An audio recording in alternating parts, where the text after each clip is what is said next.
Hello, I'm James Bradfield from the Manic Preachers, and you're watching NME.com. I'm Nicky from Manic Street Preachers. You're watching NME.com. Stay beautiful. In terms of these European elections that have just happened, I would direct my anger at the legacy of New Labour and the coalition government more than I would at the people that voted for UKIP. And by that, what I mean is that a right-wing vote only ever gathers traction when a standing government is doing such a bad job, or the government before that. And, there are so many legacies from New Labour, which are just really listless and just terrible decisions they made. And I suppose that's why I try not to get too panicked about people that voted for UKIP, because I just think that if government's just done a better job, the people wouldn't offer their vote to UKIP. It is worrying, especially, I guess, particularly in France, I think, with Le Pen. But the voter is very sophisticated now.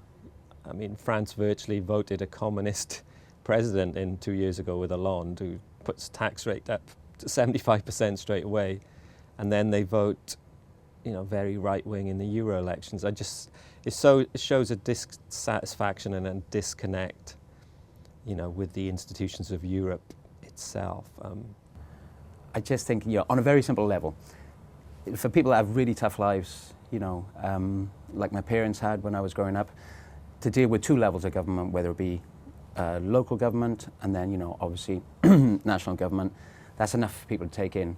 If you add another layer of government on top of that, which is European and European government, then you've got to make it so digestible and so easy to understand, because people are already struggling to accept two levels of government in their lives. So to add another level of that on top, you've got to just understand that at that primary level, you've got to make it easy for people to digest, and you can't layer it in this morass of bureaucracy, and you can't make it seem as if it's unaccountable.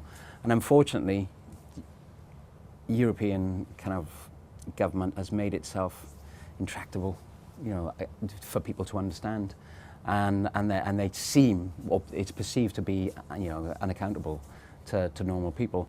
Tony Benn, the ultimate left-wing icon, himself thought that the European institutions were undemocratic and not functioning properly. So the institutions need reform, but for me the concept of Europe is a really strong, powerful, glorious, enriching, peaceful.